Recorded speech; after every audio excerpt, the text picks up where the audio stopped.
아,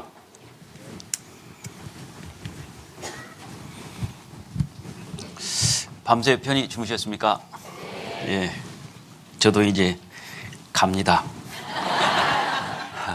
일주일 동안 헤어졌다가 이산 가족 상봉하는 날입니다. 그래도 이제 좀 묵기를 하니까 괜찮은데 처음에 외부 집에 나갔을 때는 엄청 집에 가고 싶더라고요. 제일 보고 싶은 게 집사람이 아니라 애가 그렇게 보고 싶더라고요.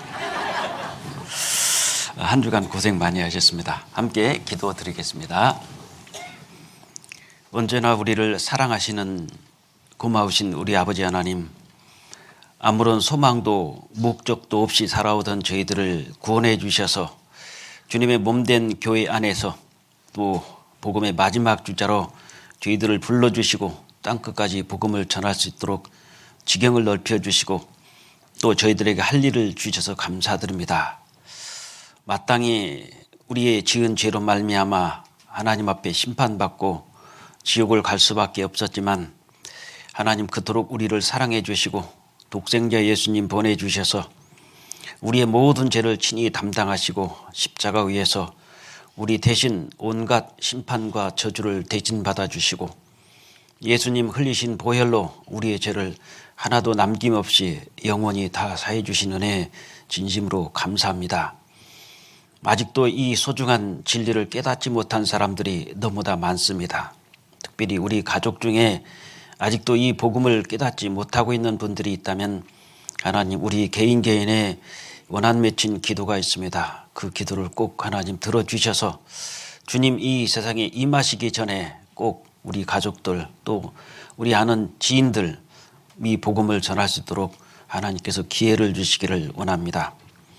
이 시간 여러 가지 사정으로 인하여 이 자리에 참석하지 못한 형제 자매님들 하나님 일일이 기억해 주시고 또 병중에 계신 형제 자매들 계십니다. 주님께서 속히 병석에서 일어설 수 있도록 은혜와 자비를 베풀어 주시기를 원합니다. 이 시간도 저희들에게 필요한 말씀으로 내려주시기를 원합니다. 우리를 죄에서 구원하여 주신 고마우신 주 예수 그리스도 이름으로 기도드렸습니다. 아멘. 고린도 후서 5장을 먼저 찾겠습니다.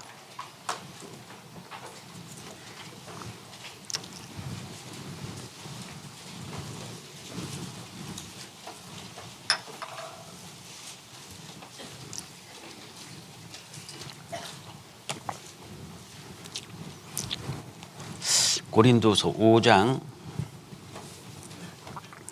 14절 15절입니다. 고린도서 5장 14절 15절 제가 천천히 읽어드리겠습니다.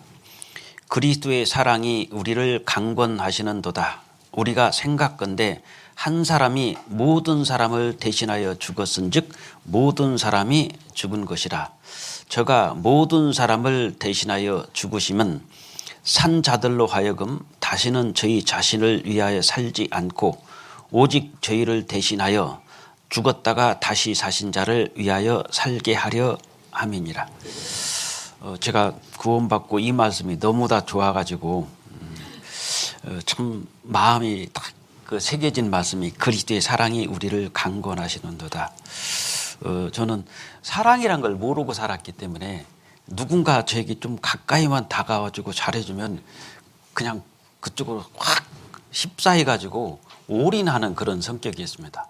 그래서 군대 가니까 소대장님이 참 잘해주더라고요. 그래서 야 이분인가 그래서 굉장히 그분을 좀 존경하고 따랐는데 그 중대가 바뀌니까요 인사했는데 쳐다보지도 않더라고요.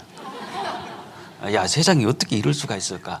그것도 아니고 이제 사람도 사귀어 봤는데 진실하지가 않구나.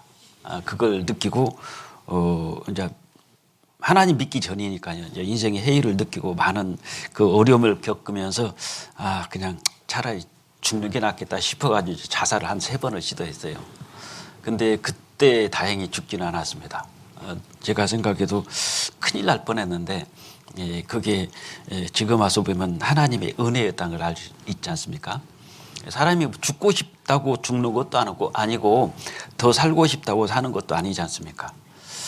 뭐 사람의 목숨은 하나님께 달려 있기 때문에 그때 만약에 죽었더라면 뭐 지금 저는 지옥에서 뭐 지금도 타고 있겠죠. 그러다가 이 성경을 배우면서 아, 예수님이 십자가에 죽으신 건 다 알아요. 스님들도 다 알듯이. 그래서 예수님께서 십자가에 죽으신 게 바로 나를 지옥에서 구원해 주시기 위해서 죽어주신 그 사랑을 깨달았습니다. 그리스도의 사랑이 우리를 강권하시는도다. 이렇게 큰 사랑을 어디서 받아봐. 그때부터 딱 이 복음을 듣고 딱 깨달아지는 순간 예수님이 나를 위해서 돌아가셨구나. 전혀 그렇게 생각해 본 적은 없었거든요. 근데 이 성경을 배우면서 그게 이만큼도 의심 없이 믿어지지 않습니까? 그러니까 믿어진다는 게 기적입니다.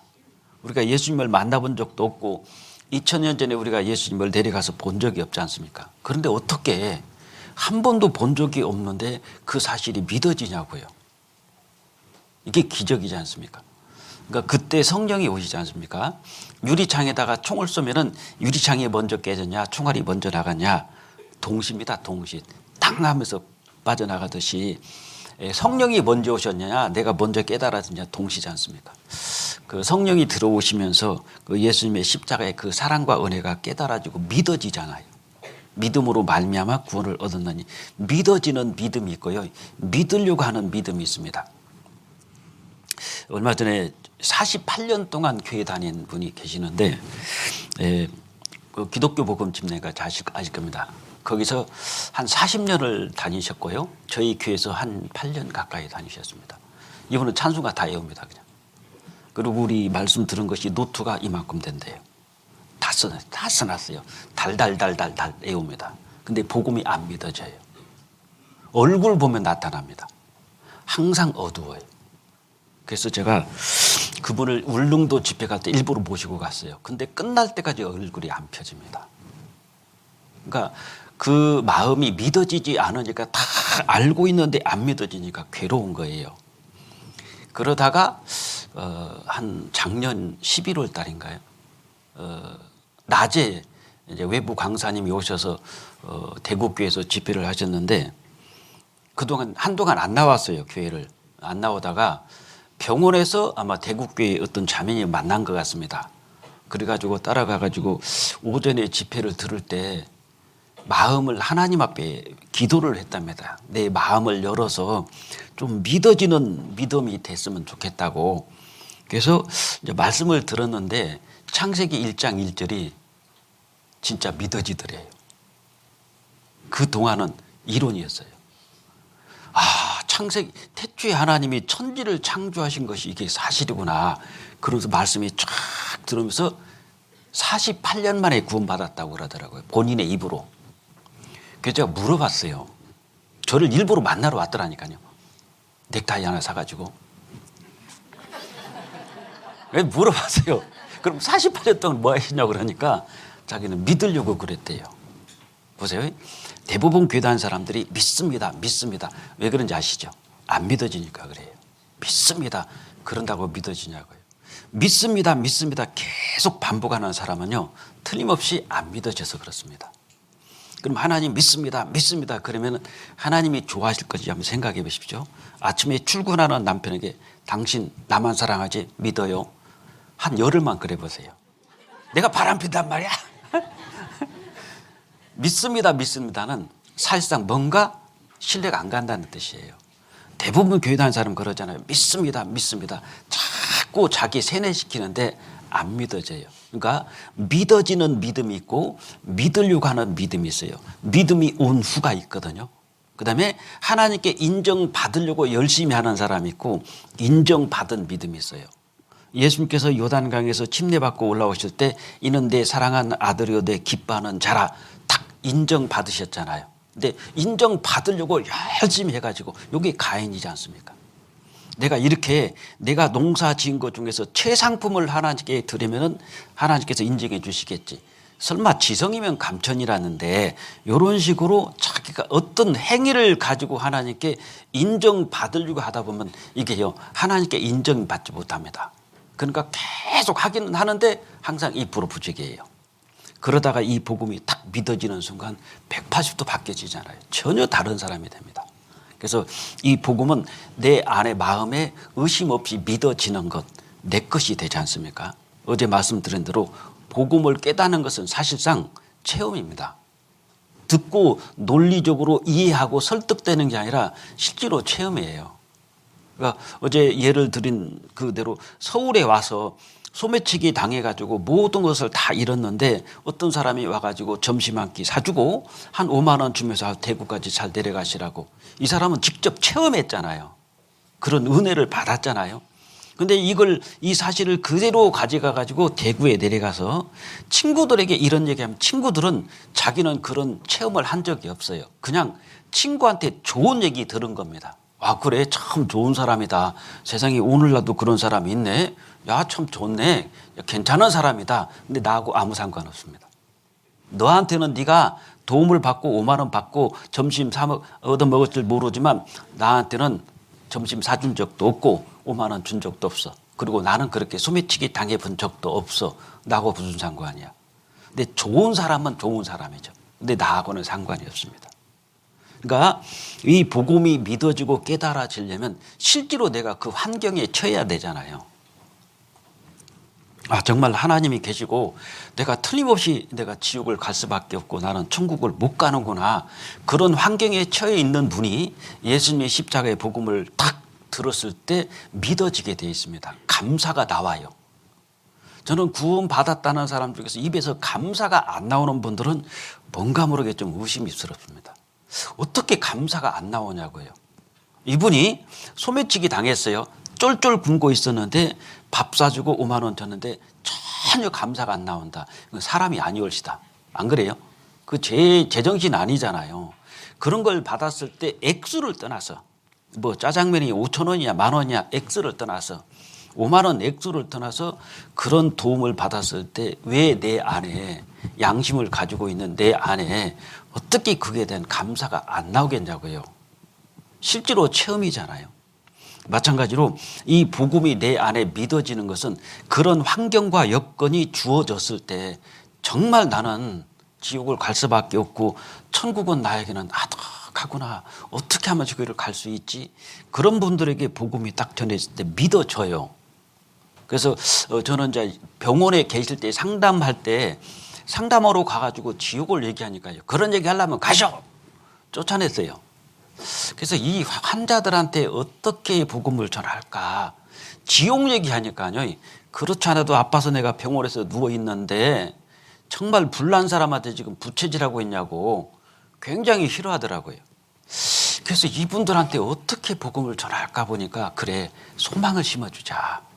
어르신 아니면 환자한테 정말 아프신데 힘드시죠? 안 아프고 싶죠? 건강하고 싶죠? 근데 이 세상에서 어떻게 어르신 암이 고쳐지겠습니까? 어떤 의사가 어떤 의술로 어떤 약으로 암이 완전히 고쳐지시겠습니까? 아니잖아요. 근데 암이 고쳐지고 병이 없고 죽지 않고 늙지 않고 아프지 않는 정말 아름다운 세계가 있습니다. 이렇게 계속 소망을 얘기해 주니까요. 가고 싶은 거예요. 진짜 그런 세상이 있냐고. 예, 그게 천국입니다. 그래서 천국에 대해서 소망을 막 심어주면서 근데 여기는 아무나 못 가요 어르신. 죄가 없어야지 들어가요. 그럼 어떻게 하냐고. 죄 있어요 없으면 조금 죄가 있어 나 못 들어가겠네. 그럼 어떻게 하지 저거를 들어갈까. 지옥보다도 어떻게 하면 내가 천국을 들어갈 수 있지. 근데 이 죄 때문에 못 들어가네. 야, 이 죄만 벗으면 되겠는데. 그래서 복음을 풀어주니까 확 받아들이는 겁니다. 막 그 환자한테 지옥 있고 막 그 죄에 대해서 심판받고 막 이 세세토록 고통받고 이것보다는 천국에 대한 소망을 심어주니까 가고 싶은데 자격이 안 되는 거예요. 아, 죄 때문에 안 되는구나. 근데 이 복음을 들으니까 딱 받아들이면서 너무 다 그 좋아하는 모습을 봤어요. 그래서 사람마다 환자마다 그 병의 상태가 다르듯이 이 환자 병원에 계시는 환자들하고 또 이 세상에서 있는 건강한 사람들하고 복음 전하는 데 조금씩 좀 지혜롭게 해야 되겠다라는 생각이 좀 들어가더라고요. 그분도 실제로 체험입니다. 천국은 있는데 물론 지옥도 얘기는 합니다.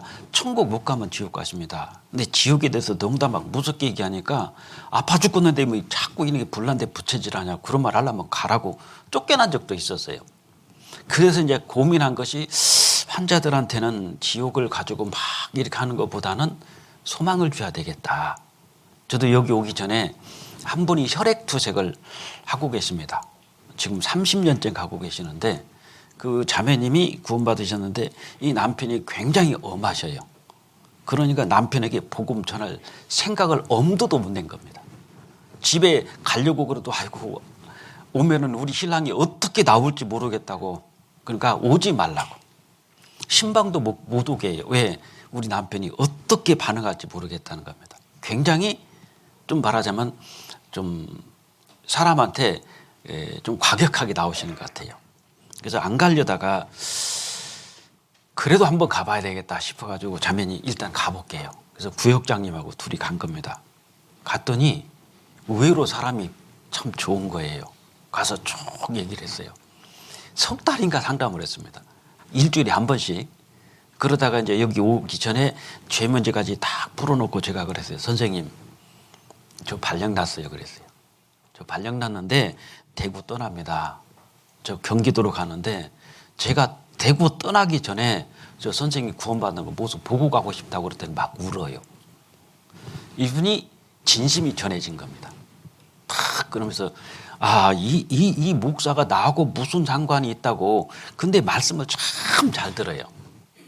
그 피곤한데 2시간씩 상담을 했거든요. 집에 찾아가서 한 번도 이만큼 더 싫은 내색을 안 하는 겁니다. 다 받아들이는데 문제는 진심이 전해지니까 그래요. 우리 잠언 12장에 그런 말씀 있잖아요. 진실한 입술은 영원토록 보존되거니와 거짓 혀는 눈 깜짝일 동안만 있느니라. 진실이 전해지면은요 상당히 움직입니다. 마음은 마음을 움직이게 돼 있어요. 그러니까 이 마음이 가족 전도할 때도 마찬가지입니다. 이 아들, 자식들의 마음이 아버지, 어머니 마음에 전달이 되면 움직여요. 마음은 마음을 움직여요. 그러니까 이 내 마음이 전달이 돼야 됩니다. 가족들에게. 저도 어머니 전도할 때 하나도 안 들어서 제가 그랬어요. 어머니, 내 마음 모르겠냐고. 만약에 내가 이 마음을 탁 쪼개가지고 어머니한테 보여줄 수 있다면은 내가 여기를 쪼개고 싶다고. 탁 쪼개가지고 엄마 나 좀 봐. 내 마음이야 이거. 내 마음. 보여주고 싶다고 막. 그러니까 진심이 전해지니까, 진실이 전해지니까 마음이 열어져요. 그래서 이분이 제가 여기 오면은 일주일 되면 너무나 시간이 길 것 같아서 구역장님하고 전사님한테 가서 복음을 풀으라고. 근데 구원을 받았어요. 막 얼굴이 촥 펴져가지고 이 죄 먼저 풀고 다 가니까 저 목사님, 저 예수님 영접하기로 일단 다 마음 먹었다고. 내가 영접할 거라고. 그 전에는 바늘도 안 들어갔어요. 근데 이분이 그 마음이 열어진 것은 많은 분들이 기도해 주셨고 이 진심이 전달이 되니까, 그러니까 그분이 열어지는 겁니다. 참 이런 모습을 통해서 정말 체험이 되고 내 안에 믿어져야지 이것이 성령이 들어오시면서 믿어지지 않습니까? 그래서 거기에 대해서 오늘 좀 구체적으로 말씀을 드리고 신앙생활을 어떻게 해야 되는지 좀 말씀을 드리도록 하겠습니다. 그리스도의 사랑이 우리를 강권하시는도다. 이 사랑에 대해서 어제 예수님이 십자가에 죽으시고 죽고 부활하시고 40일 만에 승천하십니다. 그리고 50일째 되는 날 오순절 날 내가 가면 보혜사 성령을 보내주시겠다라고 말씀하신 대로 그 약속대로 오순절 날 성령이 강림하셔서 그때 약 3,000명이 구원을 받지 않습니까? 그때부터 교회가 쫙 지금까지 내려온 거예요. 그래서 예수님께서 십자가에 죽으시고 우리 죄를 다 갚아주셨다. 이것이 계속 반복해서 이해하는 사람도 있고 설득당하는 경우도 있는데 마음에 믿어져야 됩니다. 마음에 믿어지면 바뀌어요. 사람이요. 대충 살지 않습니다. 오래 됐는데 교제를 떠나는 사람도 있어요. 여러분들 교회 와서 구원받았다고 하는 분이 신천지 가면은 어떻게 생각하십니까? 구원받은 사람 아닙니다. 하나님 자체가 잘못됐잖아요. 신천지 가면 이만희가 보혜사 성전, 장막 성전이라는 그것도 구분 못하면서 무슨 구원받았다고 하겠어요? 절간에서 구원이 있다. 그럼 그 맞겠습니까? 아니잖아요. 그래서 우리를 위해서 예수님께서 십자가에 죽으시고 부활하셨는데 이 요한계시록 한번 보겠습니다. 참 여기 보니까 저는 하나님 정말 맞다. 틀림없구나 그게 느껴지는 게 요한계시록 4장 보겠습니다. 4장. 요한계시록 4장 3절 지금 요한계시록 4장과 5장은 지상에 있는 교회가 천상으로 올라가는 천상의 교회입니다.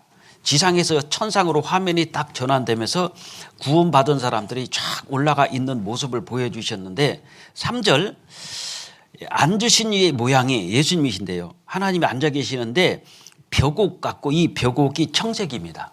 정색 벽옥 같고 홍보석 같고 무지개가 있어 보좌에 둘렸는데 그 모양이 녹보석 같더라. 여기 세 가지가 나오는데요. 벽옥, 홍보석, 녹보석 세 가지가 나오는데 색깔을 보면은 벽옥이 청색이고 홍보석이 붉은색이고 녹보석이 초록색입니다. 잘 보면은요. 벽옥은 성부 하나님, 그다음에 홍보석은 피를 흘려줄 성자 하나님 예수님이고 녹보석은 성령 하나님 생명이잖아요. 이걸 보니까 이게 생각이 나요. 보세요. 세계의 삼원색이 있고 빛의 삼원색이 있습니다. 이건 하나님께서 의도적으로 하신 거예요. 진짜. 세계의 삼원색은 빨강, 노랑, 파랑입니다. 우리 요한 1서보는 이 육신의 정욕과 안목의 정욕과 이생의 자랑이 빨강, 노랑, 파랑이에요. 사실은. 그 세 개를 합쳐놓으니까 검정색이 돼요. 이 세상에서 육신의 정욕과 안목의 정욕은 먹자 마시자 즐기자 그냥 쾌락이잖아요. 이것이 섞이니까 뭐가 되냐면 새카맣게 돼버립니다. 이게 세계 삼원색이에요. 빨강, 노랑, 파랑이. 근데 빛의 삼원색이 있습니다. 바로 이 말씀이 빛의 삼원색입니다. 뭐냐면 파랑색이 있고 빨강색이 있고 초록색이잖아요. 파랑색은 하늘 성부 하나님이고 그다음에 빨강색은 보혈 성자 하나님이고 그다음에 초록색은 생명을 나타내잖아요. 성령 하나님이십니다. 근데 이 세 가지 색깔이 딱 합쳐지면 흰색이 돼요. 이게 희한하잖아요. 저는 보고 빛의 세계의 삼원색하고 그다음에 빛의 삼원색을 보고 이건 하나님의 의도적인 것이다. 어떻게 이 세상의 육신의 정욕과 안목의 정욕과 이생의 자랑은 그야말로 먹고 마시고 즐기고 오로지 그냥 뭐 철학으로 말하자면 에피큐러스 학파처럼 즐기자는 건데 세상의 즐거움의 끝은 뭐냐고요. 중독으로 끝나잖아요. 알코올 좋아하면 알코올 중독, 마약 좋아하면 마약 중독, 게임 좋아하면 게임 중독, 술 중독, 오락 좋아하면 오락 중독, 도박 좋아하면 도박 중독. 다 끝에 가서 중독으로 끝나거든요. 세상의 이 쾌락이란 것은 새카매예요. 새카만 건 어둠, 어둠의 자식, 검은 돈, 검은 손 다 안 좋은 거지 않습니까? 근데 빛의 삼원색은 흰색이 돼요. 그러니까 성부, 성자, 성령 삼위 하나님께서 우리를 구원하신 것은 아까 찬송하셨잖아요. 신는 보다 더 하얗게 우리가 바뀌어지지 않습니까? 이 세계의 삼원색과 빛의 삼원색을 봐도 야 이건 정말 기적이다. 어떻게 이런 것이 저절로 될 수 있을까? 그걸 많이 좀 생각해 봤습니다. 그리고 예수님께서 우리를 구원해 주셨을 때 우리가 거듭난다고 그러지 않습니까? 에덴 동산에서 선악과를 따먹었을 때 먹는 날에는 정령 죽으리라. 그건 다 알고 계시지만 영혼이 죽었잖아요. 영혼. 에스겔 18장 4절 말씀에 모든 영혼이 다 내게 속한지라 아비의 영혼이 내게 속하였고 아비의 영혼이 내게 속하였나니 범죄하는 영혼은 죽으리라. 영혼이 죽었단 말입니다. 죄로 말미암아. 근데 이 죄에서 해방이 되고 죄에서 해결되면 영혼이 살아나면 거듭나잖아요. 그래서 이 세상에서 일생이사요 이생일사라는 말이 있습니다. 그게 뭐냐면 먹는 날에는 정령 죽으리라. 선악과를 따 먹고 인간의 영혼은 하나님 앞에 죽었어요. 죄인이 된 겁니다. 그러니까 하나님과 나 사이는 죄가 막혀 있었잖아요. 그런데 이 죄가 해결이 되면서 어떻게 되냐? 하나님과 나와 이제 연결이 되지 않습니까? 이 죄가 막혀 있을 때는요, 이 상태에서는 아무리 기도해도 죄를 통과하지 못합니다. 여기서 다 부딪히잖아요. 그러니까 기도가 먼저가 아니라 하나님 앞에 정말 무엇을 들어주십시오 이런 기도가 먼저가 아니라 하나님 앞에 이 죄에 대해서 해결을 받고 서로 교통이 돼야 하잖아요.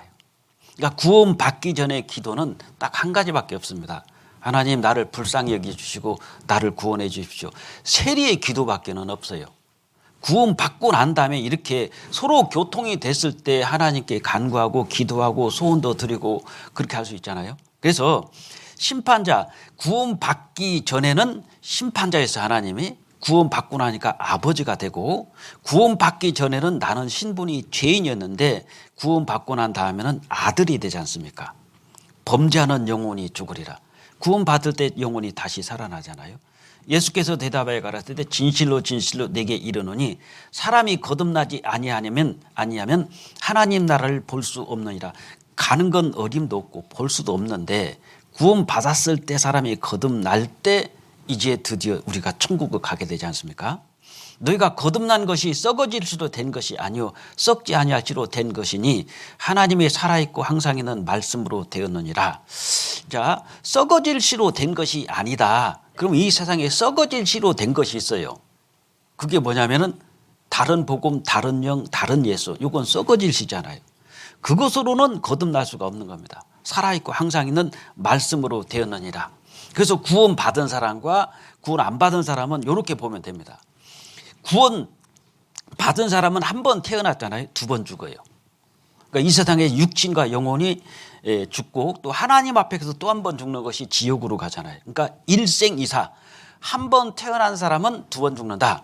반면에 두 번 태어난 사람, 이 세상에 한 번 태어났고 이 하나님 말씀을 듣고 거듭난 사람은 또 한 번 태어났잖아요. 그 사람은 한 번 죽는다. 그러니까 이 세상에서 영혼과 육신이 분리된 한 번의 죽음이 있을 뿐이지 다음 세계에서는 하나님과 영혼이 분리되는 지옥은 없으니까 일생이사 이생일사란 말이 우리 구원 받으면 이해가 되잖아요. 아, 나는 두 번 태어났으니까 한 번밖에 안 죽는구나. 이것도 죽는 게 아니라 예수님께서 잔다고 그랬지 않습니까? 그러니까 구원을 받고 이 세상에서 병이든 아니면 연세가 드셔가지고 죽을 때가 있어요. 그러나 예수님이 오시면 죽은 자들이 먼저 살아나고 그 후에 우리가 저희와 함께 구름 속으로 끌어올려 구원받고 죽으면 다시 살아나잖아요. 그러니까 이생일사, 이것도 얼마나 감사하냐고요. 그래서 이 구원이라는 것이 2000년 전에 이미 다 우리를 구원해 주셨기 때문에 전 세계 사람들에게는 말하자면 합격 통지서 보낸 겁니다. 이거하고 같아요. 구원은 믿음으로 확증을 받는다. 여기에 서울대학교 합격증이 나왔습니다. 네, 뭐라고 그랬냐면 이미 합격했어요. 통보가 갔는데 등록기간에 등록을 하지 않으면 입학이 취소됩니다. 분명히 등록 기간이 있어요. 그 기간 안에 등록을 안 하면 입학이 취소됩니다. 말하자면 이렇게 보시면 되겠죠. 예수님께서 2000년 전에 십자가에서 다 이루었다. 보라, 세상 죄를 지고 가는 하나님의 어린 양이로다. 세상 사람 죄를 다 짊어지시고 다 이루셨으니까 세상 사람 다 구원하셨죠. 1차 합격 통지도 다 보낸 겁니다. 다 이루었다. 대상은 세상 사람. 그리고 그 범죄에 갚아준 기간은 영원히 다 하나도 빠짐없이 합격했는데 이 학생이 서울대학교 합격을 했지만 등록을 안 하면 취소가 되듯이 우리가 등록하는 기간이 있어요. 죽기 전입니다. 구원의 확증은 은혜를 믿어야지 확증을 받는데 등록 기간은 죽기 전에 믿지 않으면 구원이 취소됨. 예수님 재림 전에 믿지 않으면 구원이 취소되잖아요. 이 기간 안에 등록을 해야 되는 겁니다. 그러니까 여기 다 서울대학교 합격했는데 이쪽 반 나눠가지고 이쪽은 다 베트남 놀러 가고 여기는 다 서울대학교 등록을 했어요. 똑같이 합격을 했는데 여기는 다 떨어져요. 왜? 등록을 안 했잖아요. 등록한 사람이. 마찬가지로 이미 예수님께서 세상 사람을 다 구원해 놓으셨기 때문에 1차 합격 통지서는 다 간 거예요. 사실은. 근데 등록을 죽기 전에 해야 됩니다. 기간이. 죽고 난 다음에 등록이 없잖아요. 하나님 앞에 갔을 때 왜 하나님 앞에 가서 슬피 울며 이를 가냐면 세상에 나도 합격했었구나. 근데 왜 내가 등록 안 했지? 그 등록은 무엇을 하냐면 믿음으로 언젠가 이 말씀을 듣다가 예수님이 십자가에 죽으신 것이 내 죄를 갚아주시기 위해서 내 대신 돌아가셨구나. 나를 대신해서 죽어주셨구나. 그 사랑이 믿어질 때 이제 확증이 되잖아요. 이제 이것이 등록이 되지 않습니까? 그래서 우리가 눈을 감기 전에 이 세상 떠나기 전에 예수님이 오시기 전에가 이게 유효기간입니다. 우리 코로나 때 정부에서 그 지원금이 나왔을 때 유효기간이 정해져 있어요. 몇 년, 몇 월, 며칠, 12시까지 딱 12시 딱 끝나면은 취소됩니다. 안 되잖아요. 구원은 다 하셨지만 우리가 이것을 눈 감기 전에 죽기 전에 예수님 오시기 전에 믿지 않으면 사실상 취소됩니다. 그럼 하나님 앞에 가보세요. 세상에 다 구원해 놓으셨는데 내가 이걸 안 믿고 왔구나. 그럼 가서 믿으면 되냐고요. 요한복음 15장 보겠습니다. 요한복음 15장 3절 15장 3절만 같이 읽겠습니다. 너희는 내가 일러준 말로 이미 깨끗하였으니 내 안에 거하라. 나도 너희 안에 거하리라. 됐습니다. 너희는 내가 일러준 말로 이미 깨끗하였으니, 예를 들면 이거죠. 한국 대한민국 중랑구에 있는 어떤 할아버지가 비행기를 타고 미국을 가는데 도중에 밥이 나왔습니다. 근데 이 할아버지가 밥을 딱 받아 들다가 승문을 쳐다보고 그냥 침만 꼴딱 삼키고 반납했어요. 한참 가다가 또 한 번 나왔습니다. 근데 받아서 들고 침만 꼴깍 삼키고 또 반납했어요. 미국 도착해 가지고 옆에 앉아있던 청년이 물어본 겁니다. 할아버지 어디서 오셨어요? 서울. 어디에? 중랑. 저는 그 옆에 태계원에서 왔는데요. 근데 왜 비행기 안에서 왜 밥을 안 드세요? 그러니까 할아버지가 좀 부끄러운 얘기인데 비행기에서 밥 먹으면 비싸잖아. 그래서 안 먹었대요. 그럼 할아버지 비행기 표는 있어? 비행기 표야 여기 있지. 할아버지 이 표 안에 이미 밥값 들어가 있어요. 미국에서 알았어요. 이미 밥값이 이 비행기 안에 들어갔는데 미국에서 알았단 말입니다. 밥값 빼줘요 안 빼줘요? 먹을 걸. 그거하고 똑같아요. 우리가 이 세상에 살아있는 동안에 이미 예수님이 우리 죄를 갚아주셨어요. 안 믿고 가봐요. 이걸 듣고도 안 믿고 간다든지 모르고 가잖아요. 가봤더니 다 갚아놓으신 겁니다. 이미 갚아놨는데 내가 이걸 안 믿고 왔구나. 하나님 지금 믿으면 될까요? 안 되잖아요. 그러니까 슬피 울며 이를 갈죠. 왜? 자기가 죄 때문에 지옥 가는 게 아니지 않습니까? 하나님께서 갚아주신 이 사실을 믿지 않았기 때문에 지옥 가는 거예요. 노아의 홍수 때 그 배를 탈 때 배 탄 사람과 안 탄 사람을 좀 비교해 보겠습니다. 안 탄 사람 중에서요, 임신부도 시작해서 어떤 사람은 애 낳다 죽을 사람도 있을 거예요. 아마 임신부, 할머니, 할아버지, 어린아이들 다 죽었는데 이 사람들이 왜 죽었냐? 죄 때문에 죽은 게 아니에요. 배를 안 타서 죽었습니다. 그럼 배 탈 때 배싹 받았느냐? 안 받았잖아요. 배만 탔으면 안 죽었는데 이분들이 죽은 이유는 배를 안 탔기 때문에 그렇습니다. 마찬가지잖아요. 우리가 죄 때문에 지옥 갑니까? 아니잖아요. 안 믿었기 때문에, 안 믿고 간 죄 때문에 지옥 가는 거예요. 그러니까 살아있는 동안에 이거 믿는 것이 천국과 지옥을 완전히 결정하지 않습니까? 그래서 우리에게 죄라는 것은 마치 홍수 때 사람들이 배를 안 탄 것처럼 모든 것이 공짜고 타기만 하면 되는데 왜 안 탔을까? 우리 시대도 그렇습니다. 다 구원해 놓으셨는데 왜 지옥 가냐? 안 믿어서 그래요. 죄라는 것은 16장 9절입니다. 16장 9절 같이 읽겠습니다. 죄에 대하여라 하면 저희가 나를 믿지 아니하며, 요거 하나잖아요. 무슨 죄가 있냐? 모든 죄는 우리가 율법을 범했다 발끝에서 머리끝까지 모든 죄를 다 범한 죄는 다 사해 놓으셨어요. 그럼 왜 지옥을 가느냐? 죄가 딱 하나 있지 않습니까? 죄라면 저희가 나를 믿지 아니하면, 안 믿는 죄예요. 이 말씀대로 믿지 아니하며 그랬죠.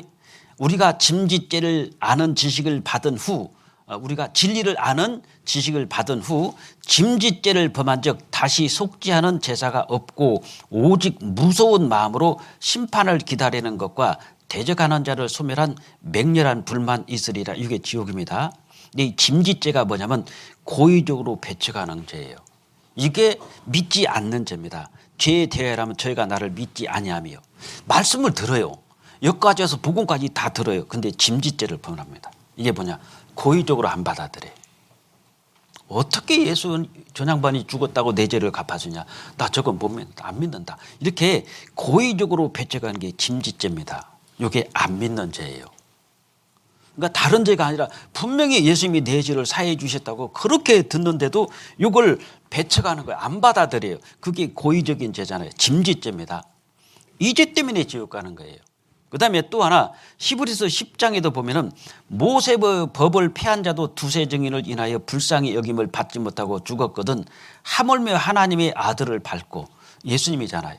예수님께서 십자가에 죽으시고 내 죄를 다 사해 주시고 죽고 부활하시고 승천하셨는데 하나님의 아들을 밟고 자기를 거룩하게 한 언약의 피를 부정한 것으로 여기고 은혜의 성령을 육되게 하는 자에 당연히 받을 형벌이 얼마나 더 중하겠느냐. 너는 생각하라 그랬죠.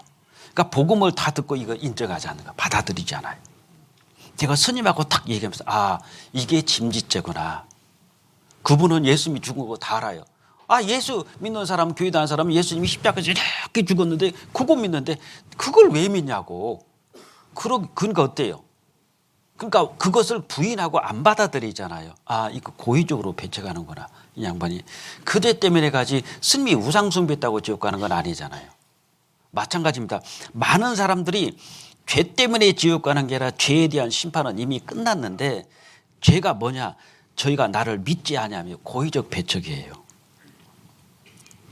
자, 이분은 한국 사람은 아닙니다. 이 아가씨가 병이 걸렸어요. 중병이 걸려가지고 사망선고를 내렸는데 러시아에 가면은 1억 원짜리 치료약이 있다는 겁니다. 그래서 아버지가 집도 팔고 차도 팔고 회사 퇴직 그냥 사표 내고 퇴직금 받아가지고 약을 사라고 러시아에 가서 사왔어요. 사와가지고 딸한테 얘기하는 겁니다.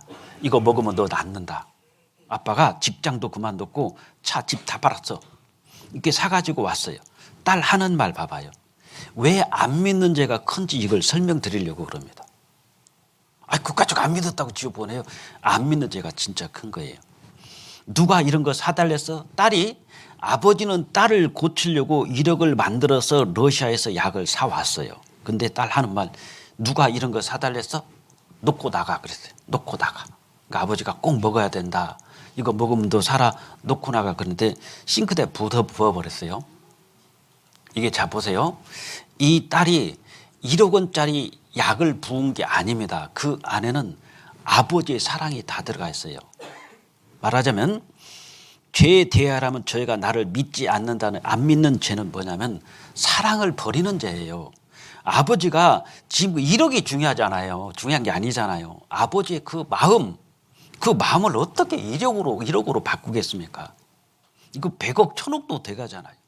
어떻게든 딸을 살리겠다고 뭐 사표까지 되면서 퇴직금 받고 집 팔고 차 팔아서 딸을 위해서나 약을 사다 주더니만 오히려 큰 소리 치더니 놓고 나가 그러더니 싱크대에 부어버리면 약을 부은 게 아니에요. 이 딸은 아버지의 마음, 아버지의 사랑을 부은 거잖아요. 그것은 약을 부은 죄보다 더 큽니다. 우리가 예수님의 십자가에 죽으시고 나를 구원해 주신 은혜를 안 믿는 죄는 내가 평생 지은 죄보다요 사랑을 배척한 죄잖아요. 이게 더 큰 거예요. 그래서 믿지 않는 죄가 큰 겁니다. 약을 버린 게 아니라 아버지의 사랑을 버린 거예요. 그래서 우리가 믿지 않는 죄는, 복음을 믿지 않는 죄는 예수님의 사랑을 버리는 죄입니다. 그러니까 이 죄가 커요.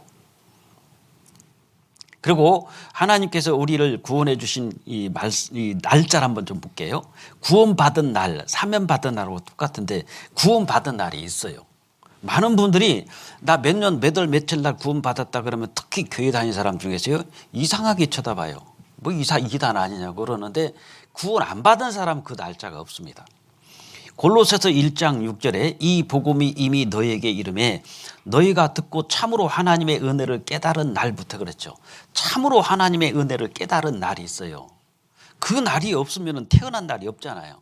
이생일사인데 다시 한번 태어내는데 여기도 기쁜 날 주 나의 죄 다 씻은 날, 아까 찬송했지 않습니까? 그들은 이렇게 거듭났다. 이게 요한 웨슬레입니다. 요한 웨슬레도 보면은 1738년 5월 24일 저녁 8시 45분 이분도 구원받았어요. 이때. 그 다음에 요한 웨슬레, 여기는 무디입니다. 무디도 보면은 1855년이라고 그랬는데 이분도 분명히 구원받은 날이 있어요. 이게 찰스 스펄전 뭐 설교 황제라고 하잖아요. 1850년 1월 6일 거듭남 경험. 그 다음에 요한 한만 독일의 철학자 퀘니 히스베르크의 철학 교수, 대학에서 입학하여 신학의학을 공부하다가 1758년 3월 31일 거듭남 경험. 찰스 핀이 1821년 10월 10일 거듭남 경험. 그 다음에 신부에서 복음주의자로 천주교에서나 구원받고 기독교로 넘어온 것 같습니다. 독일의 요하네스 고스라는 사람도 1826년 거듭난 경험 개신교로 개종. 이거 마르틴 루터입니다. 1513년 거듭난 경험. 파스칼 1654년 11월 23일 거듭난 경험. 여기도 키에르케고르입니다. 1838년 5월 19일 오전 10시 30분 다 거듭남이 있어요. 찰스 피니도 그렇고 요한 한만도 그렇고 다 1758년 3월 31일 거듭남 경험 다 있잖아요. 참으로 하나님의 은혜를 깨달은 날이 있습니다. 근데 몇 사람은 몇 시 몇 분까지도 알지 않습니까? 저도 1989년 3월 18일 날 저녁 예수님의 복음을 탁 듣고 깨달아지면서 시계를 그때 9시였어요. 그래서 저는 1989년 3월 18일 저녁 9시라고 얘기합니다. 그때 제가 처음 예수님을 알았어요.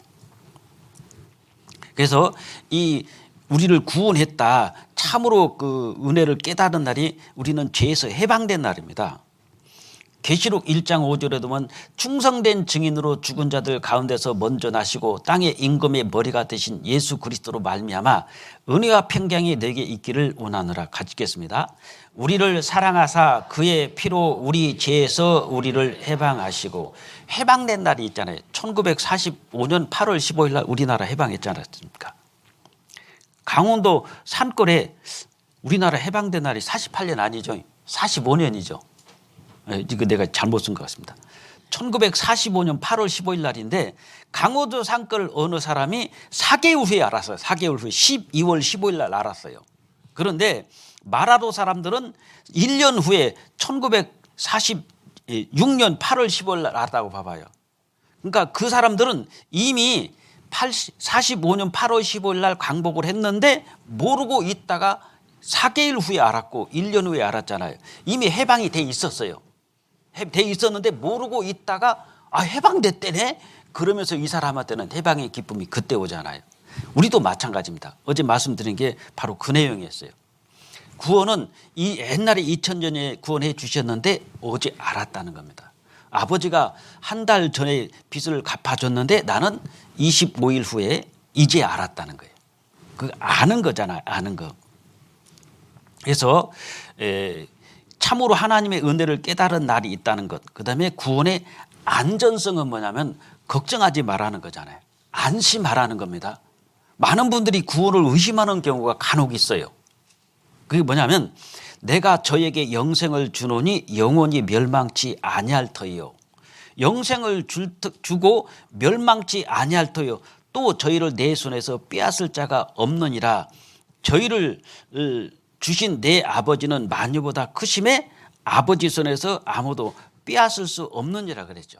그러니까 구원의 안전성이 뭐냐면은 영생을 주었어요. 이미 영생을 주노니 영원히 멸망치 아니할 터이요.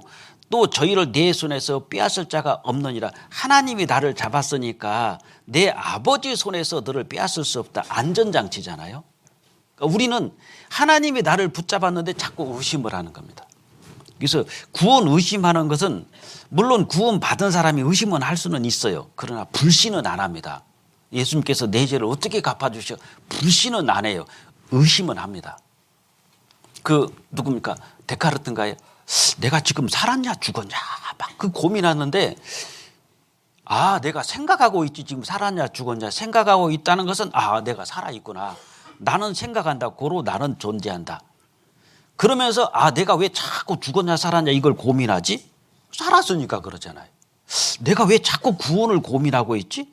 받았으니까 그래요. 구원받지 않은 사람은 구원 고민 안 합니다. 그냥 마음대로 살아버리지. 그래서 어떤 목사님이 그러더라고요. 구원을 8년을 의심했대요. 8년. 이 목사님은. 그런데 어디서 딱 구원이 확정. 내가 구원 받았냐 안 받았냐 계속 이 가지고 고민했다는 겁니다. 내가 왜 자꾸 구원을 가지고 고민하지? 맞아. 나는 생각한다. 나는 고로 존재한다. 내가 구원을 고민하는 것은 내가 구원 안 받았으면 내가 이럴 일이 없지. 맞아. 나 구원 받은 게 맞네. 그리고 확신을 가졌다고 그러더라고요. 초창기에 구원 받고. 여기도 보세요. 요한복음 5장 24절에 내가 진실로 진실로 너에게 이르노니 내 말을 듣고 또 나 보내신 이를 믿는 자는 영생을 얻었고잖아요. 얻었고 심판에 이르지 아니하나니 사망에서 생명으로 옮겼느니라. 이건 완료형입니다. 그러니까 안심하라는 거잖아요. 너 천국으로 옮겨놨어. 심판을 안 받아. 사망에서 성계로 옮긴 거야. 영생을 얻었잖아. 근데 왜 이렇게 의심을 하느냐. 의심하는 순간 신앙생활은 점점 확신보다는 계속 내 마음속에 불안이 느껴집니다. 그러니까 가지고 있으면서 불안하는 거예요. 구원을 받고 계속 확신, 내가 과연 구원 받았나? 계속 의심하다 보니까 확신보다는 불안하잖아요. 그러니까 어떤 사람이 그러더라고. 학예 수양회가 되면은 자기는 상담을 100번을 했답니다. 왜 그렇게 상담을 하겠습니까? 구원이 아니면 그렇게 100번 상담 안 해요. 못 들어요. 못 들어. 근데 계속 의심을 하다 보니까 확실하게 신앙생활을 하기보다는 계속 의심을 하고 있는 거예요. 어떤 아가씨가요, 자매인데 계속 의심을 해요. 반대로 질문했어요. 반대로. 자, 자매님, 어떤 사람이 이렇게 질문해서 자매님 한번 얘기해 보세요. 아이, 구원을 어떻게 단번에 받냐? 구원이라는 것은 교회를 오랫동안 다니다 보면 어느 날 나도 모르게 그냥 자연스럽게 구원을 받는 것이지. 맞아요? 그거 틀렸죠. 단번에 받는 거죠. 자, 맞죠? 예. 자, 어떤 분이 교회를 다니는데 과거죄는 사함받고 원죄는 사함받았는데 앞으로 지을 죄는 내가 회개해야 된다. 맞아요. 그거 틀렸죠. 잘못됐죠. 과거, 현재, 미래 다 갚아주셨죠.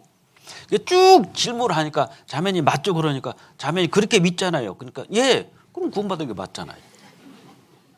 그러니까 거꾸로 저 교회 다니면서 구원 못 받은 사람을 쭉 질문을 던져봤어요. 이거 맞냐 틀리냐. 그런데 다 잘못됐다는 걸 알아요. 그럼 자매님 이대로 확실히 믿고 있죠. 그거 좀 믿으니까 내가 구분하잖아요. 그럼 구원받은 게 맞잖아요. 역으로 이렇게 질문하니까 아, 내가 구원받은 게 맞네. 그런 분도 나오더라니까요. 그러니까 구원은 영생을 얻었고 심판에 이르지 아니하나니 사망에서 생명으로 옮겨놨기 때문에 구원의 안전성입니다. 안심하라는 거예요. 다시 말하면 사망에서 생명으로 옮겼다는 것은 너 생명책에 들어가 있잖아. 사실상 예수님께서 십자가에서 다 이루었다 이때요. 생명책에 전 인류는 다 기록됩니다. 근데 성경에 그런 말씀이 있죠.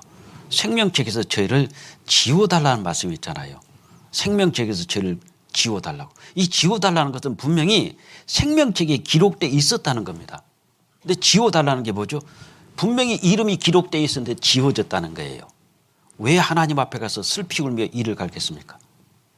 이 생명책에서 내 이름이 지워졌다는 거예요. 지워졌다. 그러니까 미치죠. 아, 내 이름이 있었구나 이미. 그런데 세상에 지워졌구나. 날짜 보면 알아요. 내가 죽는 날까지 안 믿었구나. 그러니까 슬피 울며 이를 갈 수밖에 없습니다. 그러니까 예수님께서 세상 죄를 짊어지시고 다 이루었다. 그때 전 인류는 사상 생명책에 다 기록돼요. 다. 김일성도 있고 히틀러도 있습니다. 근데 저희를 생명책에서 도말하사 의인과 함께 기록되게 맞서서 지워버렸잖아요. 보니까 세상에 내가 생명책에 내 이름이 있었네. 근데 지워져서 보니까 죽는 날 예수님은 유다를 사랑하실 때 끝까지 사랑하신 것처럼 생명책에 기록해 놓고 죽는 그 순간까지도 하나님은 지우지 않고 기다리십니다. 그러다가 안 믿는 순간에 지워버리잖아요. 출애굽기 32장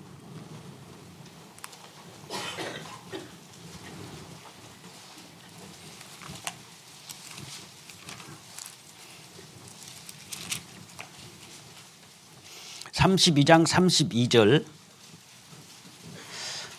제가 읽겠습니다.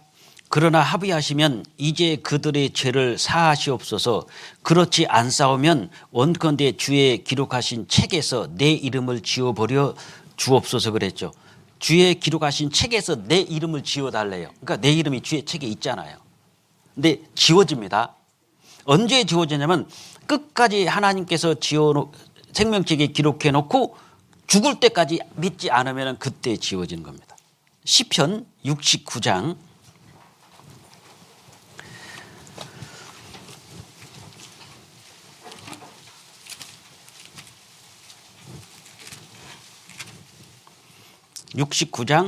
28절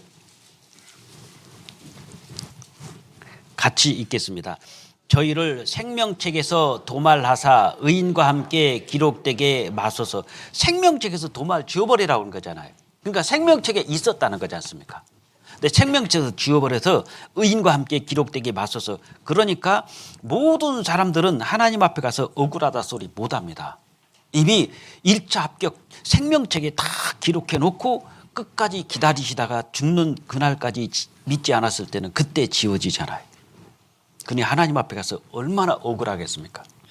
슬피 울며 이를 갈미 있으리라 펄쩍펄쩍 뛰죠. 세상에 나도 구원해 주시고 하나님께서 생명책에 내 이름을 써놓고 내가 죽는 그 순간까지 하나님은 지우지 않고 기다리셨구나. 근데 내가 믿지 않고 죽을 때 그때 지우셨구나. 이거 얼마나 억울하겠습니까?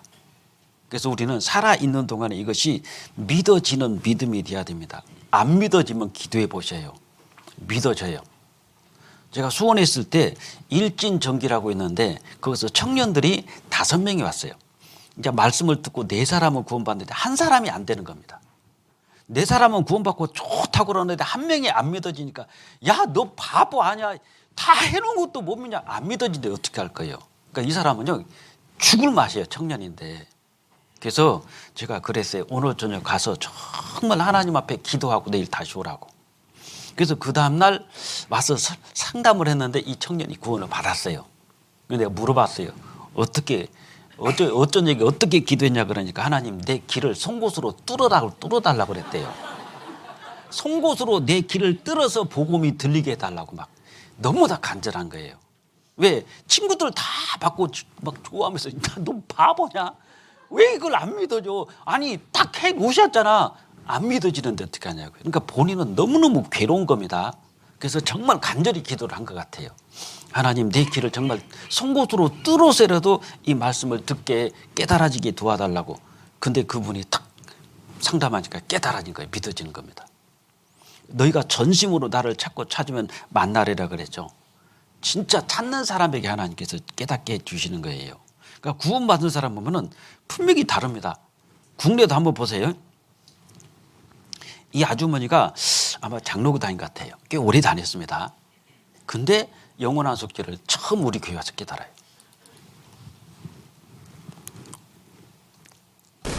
저는 주님 앞에 나온 지는 정말 6~7년이 됐어요. 그랬는데 정말 온전한 복음을 못 받아버려. 하나님이 계신다는 걸 깨닫고 예수님이 나의 죄 때문에 오셨다는 것은 아는데 내 죄를 처음에 탄생해서부터 죽을 때까지 죄를 씻어줬다는 걸 이걸 깨닫지 못했어요. 내가 탄생해서부터 지나가는 오늘까지 죄를 씻어줬는데 내가 앞으로 죽을 때까지 죄를 어디가 씻는가 항상 마음에 의심이 있었어요. 이 상태가 구원이 아니잖아요. 그러니까 대부분 교회 다니면 이렇게 믿습니다. 지금까지 지은 것은 갚아준 건데 항상 고민인데 앞으로 죽을 때까지는 어떻게 하느냐.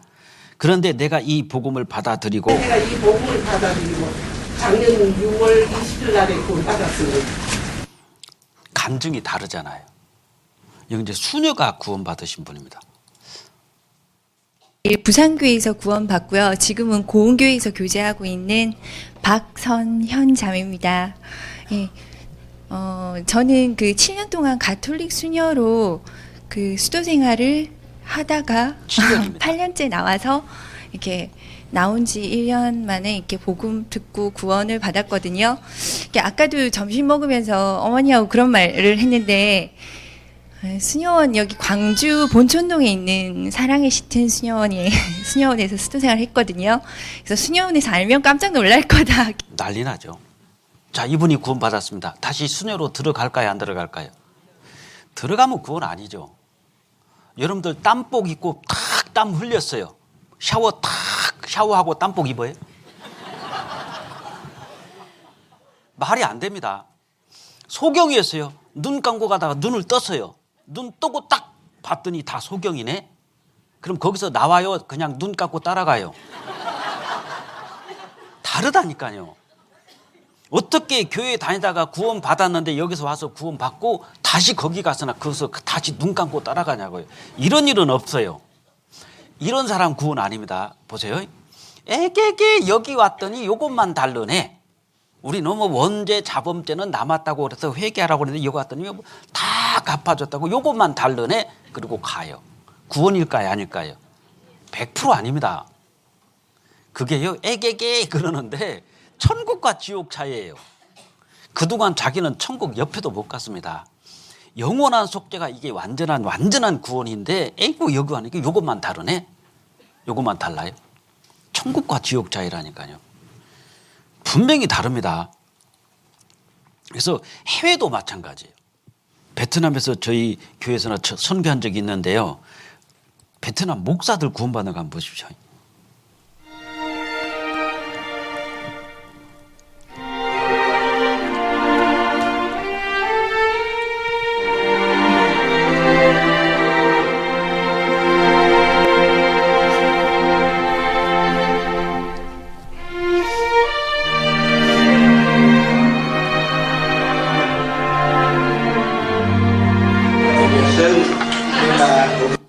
누군지 아시죠? 저는 목사입니다. 그런데 어제 제가 어떤 사람인지 비로소 알게 되었습니다. 몰라요. Qua tôi có thấy sự thể hiện của tôi. Đó là qua 어제 목사님께서 말씀하신 외식이 가득한 목사의 예를 보고 느끼는 바가 있었습니다. Nam Mục sư Sarah mặc 이런 형식적인 종교적인 모습이 있었지만 áo lễ rồi đội nón. Nhưng mà rồi tôi thấy là đó 내가 너를 도무지 알지 못하느라라고 말씀하셨을 때 충격이죠. là hình ảnh của tôi. Và rồi Chúa là ta không biết ngươi là ai hết. Rồi tôi sợ quá, tôi thấy là đêm nằm mơ thấy thiên thần quăng tôi xuống hồ lửa. Tôi thấy giống như là tôi 이제야 비로소 구원받은 목사가 되었습니다. 왜 Từ được 그런가 sáng lại. 알아요. Cảm ơn tất cả tơ tớ của Chúa và cảm ơn giáo sĩ. Cuộc sống của tôi là người dân tộc Khmer, sống trong một cái đạo thờ lại hình tượng. Thì sau khi tôi đã nghe tin 보여 우상 같은 거 다 버렸어요. 교회를 다니면서 구원은 아직 아닙니다. 근데 와서 이제 저희가 선교팀이 가서 전도를 했는데 이 사람들이 이제 구원받고 어떻게 바뀌는가 보세요. tức tốt lành của tin lành thì tôi lìa bỏ tất cả những thờ ma lại quỷ, thờ hình tượng đó. Mà chính ngày hôm nay là rồi thời gian 3 ngày, chính ngày hôm qua là tôi đạt được một điểm trong 10 điểm răng nào. 그러니까 이 사람은 교회를 다닌 사람이에요. 그러니까 옛날 우상 숭배하다가 교회를 다니면서 우상 숭배를 다 없애버렸는데 율법에 대해서 선교팀에서 말씀 드렸을 때 10계명 중에 하나만 지키지 못하는 자신이 이래도 지옥 가는구나. 내가 우상 숭배는 버렸을지라도 다른 계명을 범했구나. 그래서 괴로웠다고 그러잖아요.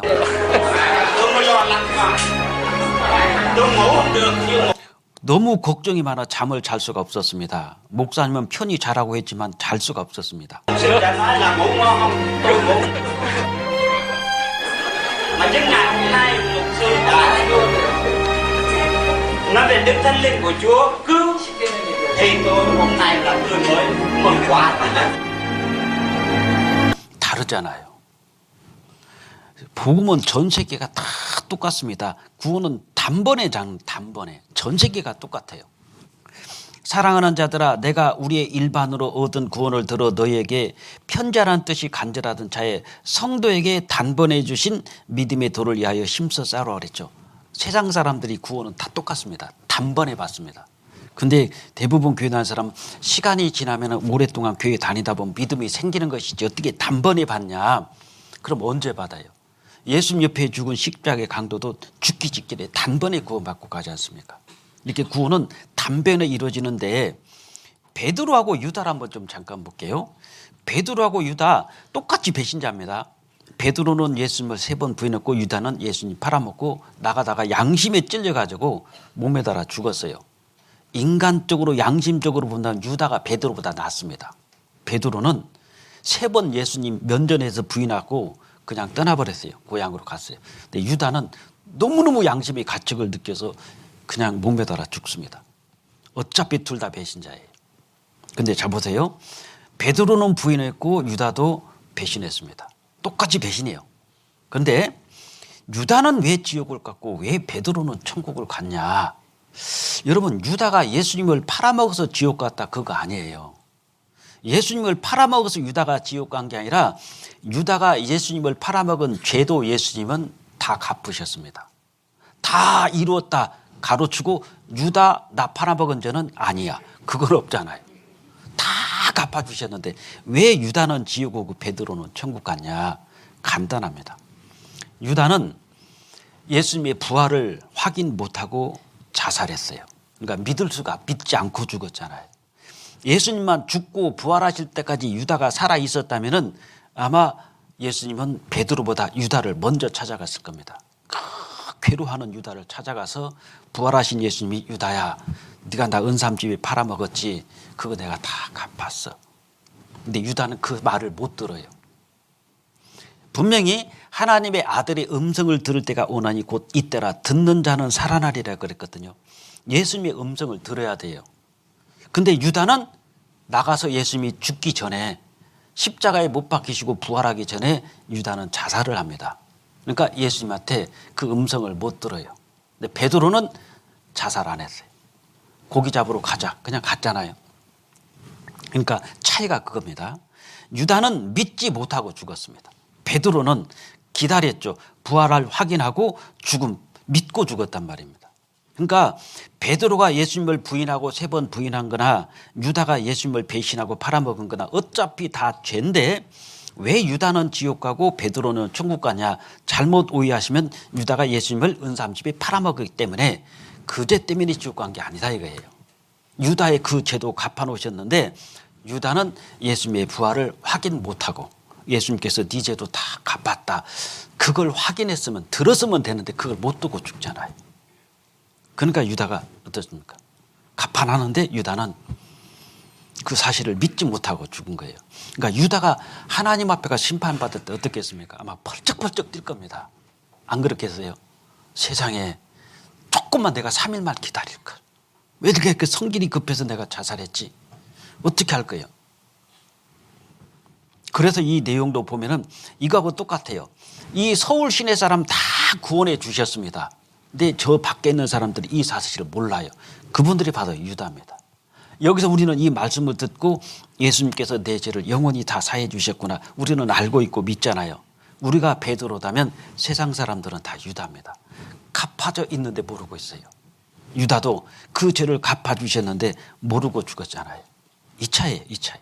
그래서 유다는 지옥 갔고 베드로는 천국 갔잖아요. 그 이유가 믿지 않는 모든 사람은 지금 유다와 같은 모습이고 믿는 여기 있는 우리는 베드로 같은 사람이다. 이렇게 이해를 하셔도 좀 되겠습니다. 좀 많이 좀 드리고 싶은데 그냥 넘어가야 될 것 같습니다. 이거는. 그래서 우리가 구원 받을 때 문둥병이 고쳐지는 것처럼 죄에서 해방이 되는 거예요. 이런 모습이 될 겁니다. 이게 문둥병자입니다. 근데 예수님이 오시는데 감히 앞에 못 나가요. 너무나 부끄러워. 이게 바로 죄인의 모습이에요.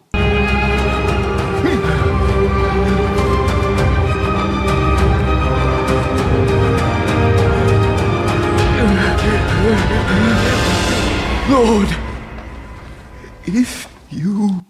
이게 회개잖아요.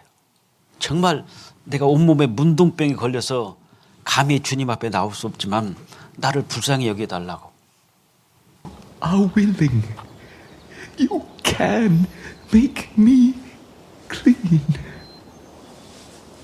I am willing. Be cleansed.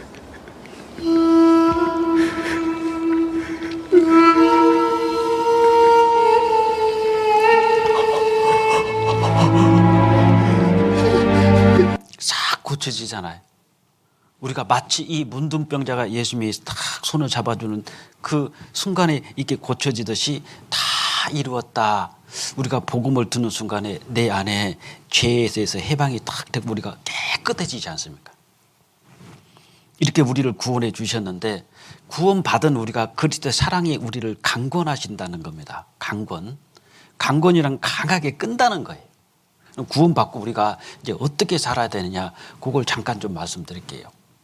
두 형제의 이야기가 있습니다. 두 형제의 이야기가 뭐냐면은 어느 나라에서 쌍둥이가 있었답니다. 쌍둥이가 있었는데 하나는 형이고 하나는 동생이에요. 근데 형은 그야말로 참 크리스찬인데 동생은 거의 망나니같이 그렇게 사는 것 같아요. 형이 그렇게 전도를 하는데 동생은 까딱 떠납니다. 근데 어느 날 동생이 사람을 죽이고 피 묻은 옷을 입고 집으로 달려와요. 막 현관문을 두드리니까 형이 문을 열어주니까요. 온몸이 다 피투성입니다. 너 왜 그래? 그러니까 형 내가 사람을 죽여서 빨리 들어와. 옷 벗어 옷. 그래서 동생이 피 묻은 옷을 벗고 형이 자기 옷을 벗어줘요. 빨리 옷 바꿔 입어. 그리고 동생에게 형이 자기 옷을 입혀주고 동생의 피 묻은 옷을 형이 대신 입습니다. 나오지 마. 그리고 가서 자수를 해요. 내가 사람을 죽였다고. 그래서 결국은 사형 선고를 받고 집행을 받고 형이 죽습니다. 그때 이 형이 마지막 동생에게 보내진 편지가 이거예요. 사랑하는 동생에게 나는 너의 피 묻은 옷을 입고 네 대신 죽는다. 그 대신 너는 형의 옷을 입었으니까 앞으로 형처럼 살아다오. 이게 마지막이에요. 자, 이걸 교훈을 한번 받아볼게요. 우리 인간은 태어나서 죽을 때까지 온몸이 다 피 묻은 옷을 입고 있습니다. 피투성이잖아요. 이 피 묻은 옷을 예수님께서 옷 벗어라. 그리고 우리에게 예수님이 입고 계신 옷을 우리에게 벗어주시고 나의 피 묻은 옷을 예수님이 대신 입으시고 십자가에서 죽으시는 겁니다. 그리고 나한테 하는 말은 그거예요. 나는 너의 피 묻은 옷을 입고 네 대신 죽으니까 너는 내 옷을 입었으니까 나처럼 살아야 돼. 우리의 나머지 인생이 바로 그거예요. 우리 나머지 인생은 예수님께서 우리에게 구원의 옷, 의의 겉옷을 입혀주셨으니까 남은 인생은 예수님을 대신해서 사는 인생이 되어야 됩니다. 그러니까 함부로 살면 안 되잖아요. 이사야 61장입니다.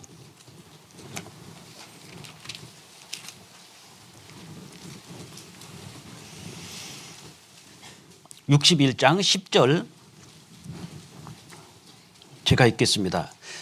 내가 여호와로 인하여 크게 기뻐하며 내 영혼이 나의 하나님으로 인하여 즐거워하리니 이는 그가 우리 주님께서 구원의 옷으로 내게 입히시며 의의 겉옷으로 내게 더하심이. 자, 보세요. 우리에게 입혀주신 옷은 구원의 옷, 의의 겉옷입니다. 나는 너의 피 묻은 옷을 입고 네 대신 나는 십자가에서 죽는 거야. 그 대신 너는 이제 내 옷을 입었잖아. 예수님께서 구원의 옷, 의의 겉옷을 입혀주시고 이제 너는 나처럼 살아야 돼. 그래서 우리 남은 인생은, 구원받은 사람은 그냥 시간 보내는 것이 아니라, 그냥 사는 게 아니라, 나는 너를 대신해서 네 피 묻은 옷을 입고 죽었으니 너는 나를 대신하여 살아라는 거예요. 그러니까 우리 구원받은 사람의 삶이라는 것은 그냥 시간 보내는 게 아닙니다. 주님을 대신해서 사는 거예요. 주님을 대신해서. 그러니까 삶 자체가 바뀌어져야 됩니다. 정말로 바뀌어져야 돼요. 우리가 전도가 어려운 게 아닙니다. 전도는 쉬워요. 뭐가 어렵냐? 구원받은 사람으로서 삶이 어려워요. 많은 사람들은 우리에게 말을 들어보려고 하지 않습니다. 뭘 보냐? 예수 믿는 사람 말은 잘하더라. 말을 들으려고 하는 게 아니라 우리에게 보여봐 그래. 네가 예수 믿으면 보여봐. 진짜 믿는다는 것을. 나는 네 말을 듣고 싶지 않아. 나는 너를 보고 하나님이 계시는지 안 계시는지 나는 그거 믿을 수 있어. 그러니까 안 믿는 사람들은 우리에게 무엇을 요구하냐면요. 보여봐. 예수님처럼 사는 모습을 보여줘야 돼요. 왜 예수님을 보고 그 많은 사람들이 무릎을 꿇고 주님을 영접하죠? 사는 모습이 다르잖아요. 옆에서 채찍질하고 십자가에 못 박아 죽일 때 예수님은 아버지 이 죄를 저들에게 돌리지 마옵소서 그러죠.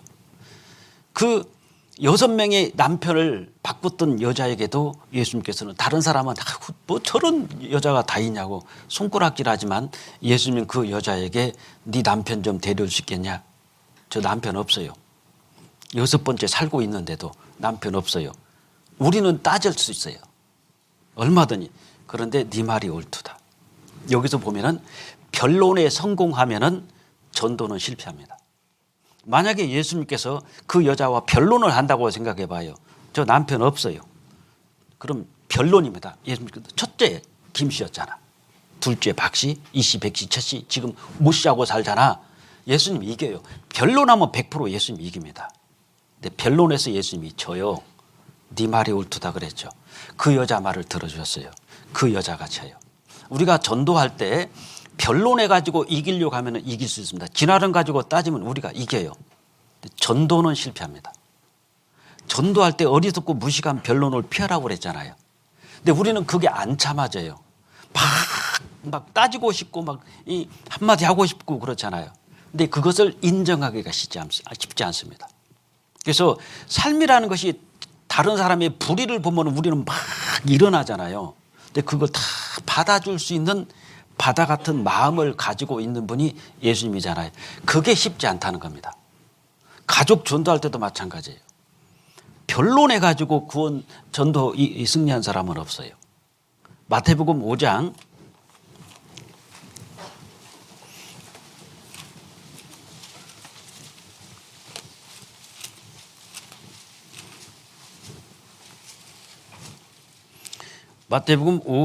16절 같이 읽겠습니다. 이같이 너희 빛을 사람 앞에 비치게 하여 저희로 너희 착한 행실을 보고 하늘에 계신 너희 아버지께 영광을 돌리게 하라. 너희 착한 행실을 보고 하나님께 영광 돌리라고 그랬죠. 착한 행실이지 말 잘한다? 예, 예수 믿는 사람 말 잘합니다. 그러니까 그런 말 듣잖아요. 예수쟁이라는 말. 예수쟁이든 말은 잘하더라. 근데 아이고 하나 짓거니까 못 믿겠어. 그런 말 들으면 실패해요. 말은 부족해도 하는 우리의 착한 행실을 보고 하나님께 영광 드리라고 그랬거든요. 그러니까 우리가 생활이 바뀌어져야 됩니다. 내 삶이 변화되지 않으면서 말만 유창하게 달아요. 그럼 아이고 말이나 잘못하면 덜 밉지 이런 말 하거든요. 말은 유창하게 해야 행동이 안 바뀌어요. 삶이 안 바뀌어요. 옛날하고 똑같아. 그러니까 네가 바뀐 게 뭐가 있는데. 어느 교회 있을 때요. 이런 자매님이 있었습니다. 천주교를 다니는데 남편하고 싸우면 안 져요. 거의 그냥 막상막합니다. 한 번도 진 적이 없대요. 근데 이 자매님이 구원받고 남편한테 가서 구원받았다고 하니까 아이고 나 바뀔 거라고 하니까 야 나 그래 1000번도 더 들었다 그런 말. 안 바뀔 줄 알아요. 근데 진짜 다 구원받았다고 그러니까 그 다음날 남편이 술을 먹고 들어왔습니다. 그 집에 제가 신방을 갔어요. 거울 다 깨놓고 전화기 다 부셔놨어요. 누가 그러냐니까 남편이 그랬대. 어저께 술 먹고 들어와가지고 거울 다 깨놓고 전화기 다 부셔놨대요. 그래서 자매님 어떻게 하셨습니까? 그냥 가만히 서 있었대요. 그리고 술 먹고 잠을 자가지고 다 해가지고 쓰레기통에다 그냥 넣어놨대요. 근데 그 다음날 또 술 먹고 들어왔어요. 또 행패를 부리는 겁니다. 셋째 날 술을 안 먹고 딱 들어오더래 남편이. 그러더니 그러더랍니다. 진짜 변했다고. 당신 진짜 변했다고. 제가 그 말을 남편한테 들었어요. 그 남편이 구원받은 겁니다. 진짜 변했다고. 그러니까 무엇을 보냐면 말을 들으려고 하니까 변화된 모습을 보잖아요. 어떤 목사님이 이런 말씀 하시더라고요. 그 자기 아내가 우리 교회 오고 일주일 만에 완전히 바뀌어진 겁니다. 남편이 목사님을 찾아왔어요. 목사님 정말 능력 있는 분이라고. 왜요? 그러니까 우리 집사람이 내가 20년 동안 살았는데 죽어도 안 바뀌는데 세상에 이 교회 일주일 나오더니 다른 사람 됐다고. 역시 목사님 멋있다고. 능력이 있다고. 그래서 이 목사님이 그랬대요. 저는 아무 능력 없고 만약에 집사람이 그렇게 바뀌었다면 저는 말씀만 전해줬을 뿐이니까 능력은 말씀입니다. 말씀이 바꿨을 겁니다. 이 말씀이 하나님이시잖아요. 삶이 바꿔지지 않으면 우리 전도 못해요. 그리스도의 향기를 품게라고 그랬지 않습니까? 아무리 꽃이 이뻐도요. 아무리 꽃이 이뻐도 가까이 갔더니 똥내 난다. 가요 안 가요? 옆에도 안 갑니다. 꽃은 정말 형편없어요. 근데 가까이 갔더니 미칠 것 같아요. 너무 다 향기가 기가 막혀. 가서 코 갖다 대고 킁킁거리잖아요. 근데 꽃은 정말 볼품없어. 근데 향기가 너무 다 진동하는 거예요. 사람들 다 모여야 됩니다. 꽃은 기가 막힌데 갔더니 막 악취가 나와. 대변 냄새가 나고 막 썩은 냄새가 나요. 누가 거기 가겠냐고요. 사람들이 모이는 것은 그리스도의 향기입니다. 향기를 보고 모여들지 모양을 보고 모여드는 게 아니단 말이에요. 외적으로는 굉장히 화려하게 아름다운 꽃처럼 막 콧대도 딱 세우고 막 눈꺼풀도 까보고 막 피부도 땡겨가지고 참 이뻐. 근데 사는 모습이 악취가 나요. 누가 옆에 가겠냐고요. 근데 생긴 건 별로예요. 저같이 못생겼어. 근데 진짜 향기가 있어요. 가까이 다가온다니까요. 그러니까 우리가 구원받고 난 다음에 하나님께서 원하는 것은 뭐냐면 변화된 삶이잖아요.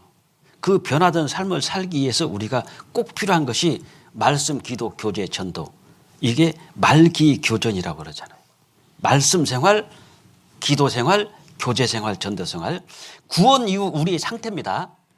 구원받기 전과 구원받기 후를 보면은 포지션, 구원받고 난 다음에 우리는 의인이고 아들이고 왕자예요. 포지션이 있고 컨디션이 있잖아요. 그러니까 구원받기 전에는 우리가 죄인이었고 하나님과 원수였고 우리는 하나님 앞에 왕자가 아니라 거지였어요. 왜? 공술의 공수고 빈손으로 왔다 하나도 가지고 갈 수 없는 거지 인생이었잖아요. 근데 구원받으니까 우리의 포지션이 죄인에서 의인이 됐고 하나님 앞에 원수가 내가 하나님 아들이 됐고 거지가 왕자가 됐어요. 포지션이죠. 이건 순식간에 바뀝니다. 포지션은 즉시로 바뀌는 거예요.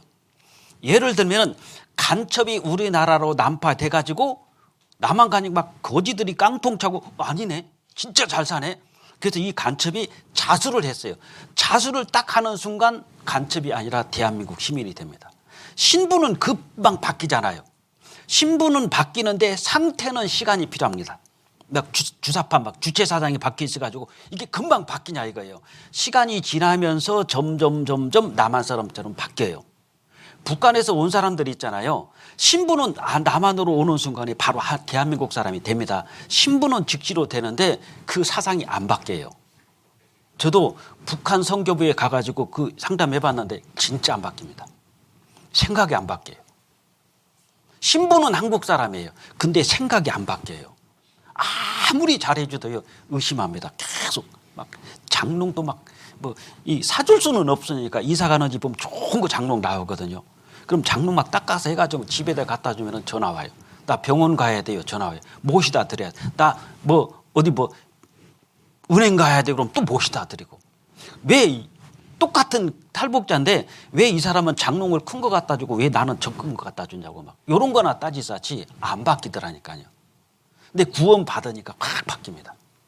우리 교회 안에도 북한에 가면은 그 김일성이 그 동상 세우고 막 횃불 든 거 탑 있잖아요. 그 설계한 사람도 있어요. 김정일이 옆에서는 바이올린 연주한 사람도 있고 그분들 구원한 사람이 우리 있거든요. 근데 생각이 잘 안 바뀝니다. 그러니까 즉시로 바뀌어지는 것은 뭐냐면은 신분은 바로 바뀌어져요. 거지를 임금님이 가가지고 야 거지 다 모여봐. 내가 아들이 없는데 너 이리 와. 너 내가 아들 삼을게. 아들 삼을게 그 순간 거지가 왕자가 돼요. 신분은 금방 바뀌는데 그렇다고 왕자가 됐다고 해서 이 거지가 왕자처럼 생활하냐 그건 아니에요.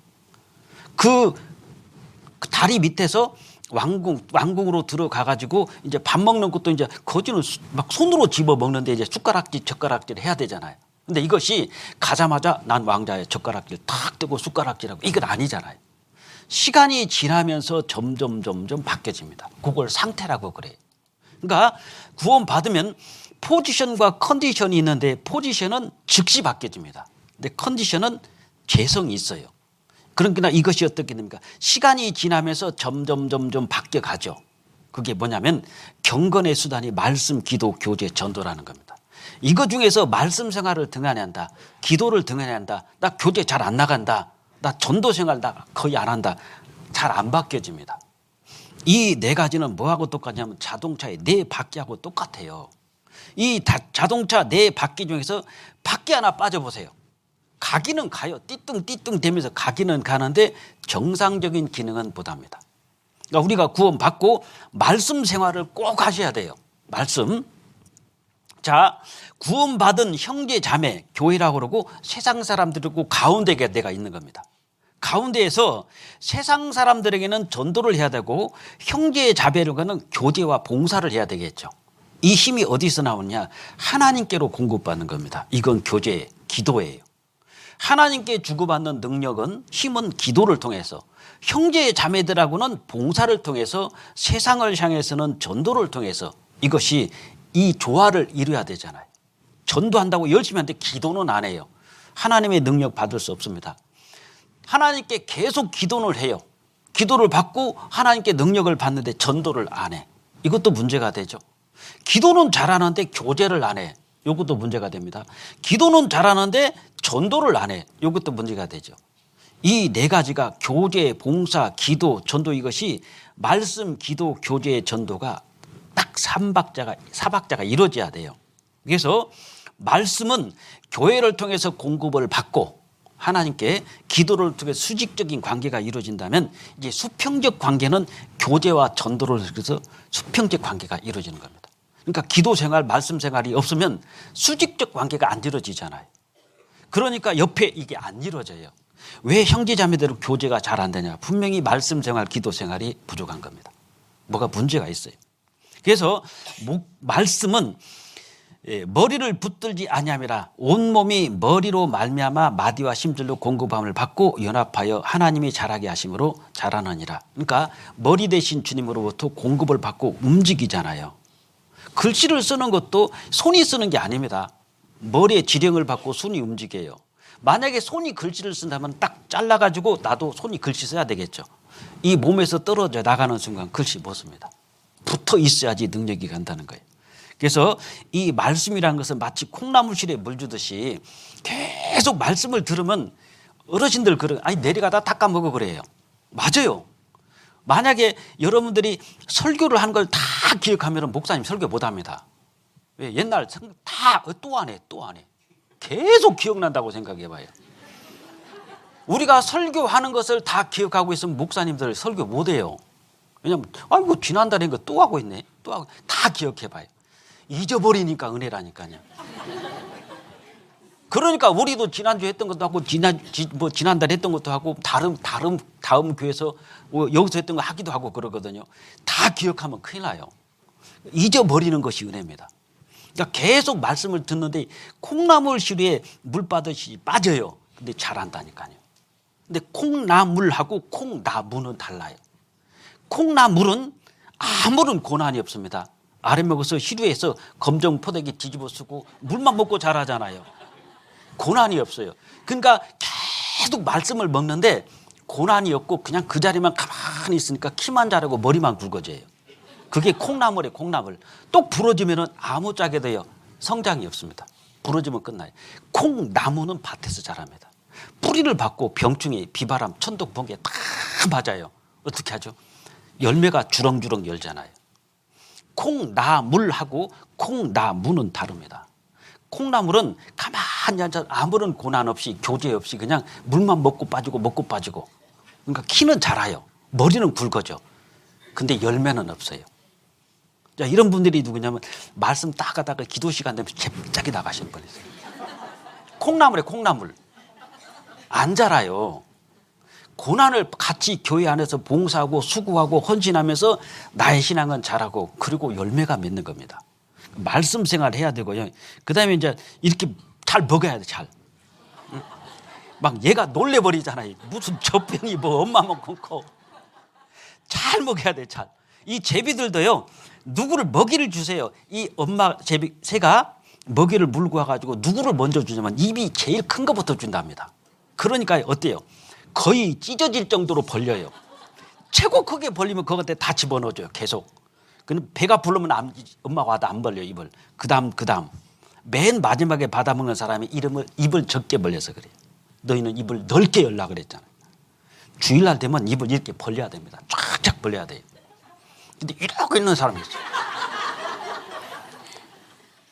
제가 광주 가서 설교를 하는데 우리가 목사 안수 받으면 광주교회 가서 설교하거든요. 설교하는데요. 막 다리가 떨려서 못 하겠더라고요. 왜 그런지 아십니까? 조는 사람이 하나도 없어요. 막 눈을 막 쌍라이 들기를 쳐다보는데 두려워서 설교를 못 하겠어요. 쫙 쳐다보는데.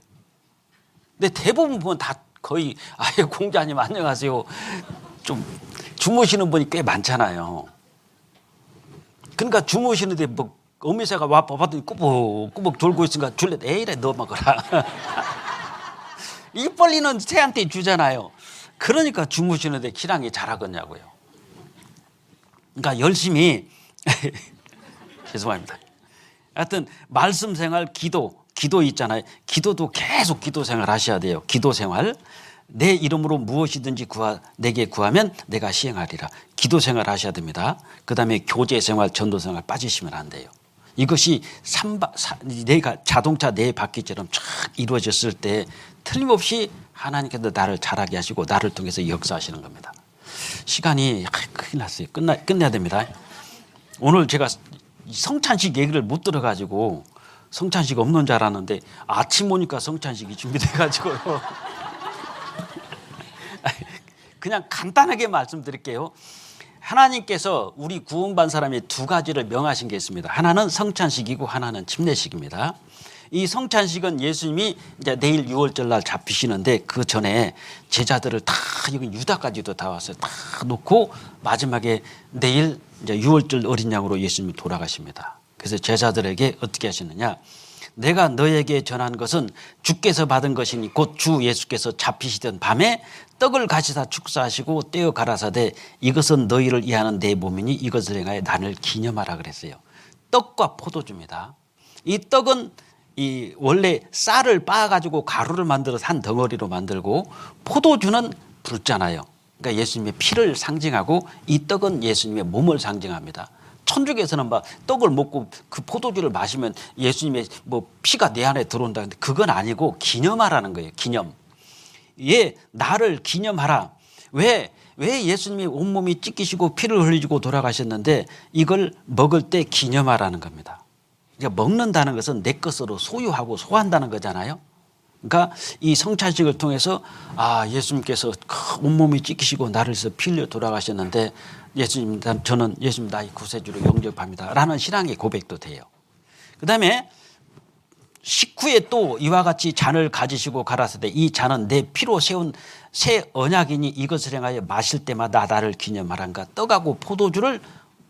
떡을 먹고 포도주를 마시면서 예수님을 기념하라고 그랬어요. 그리고 너희가 이 떡을 먹으며 이 잔을 마실 때마다 주의 죽으심을 전하는 것이라 그랬죠.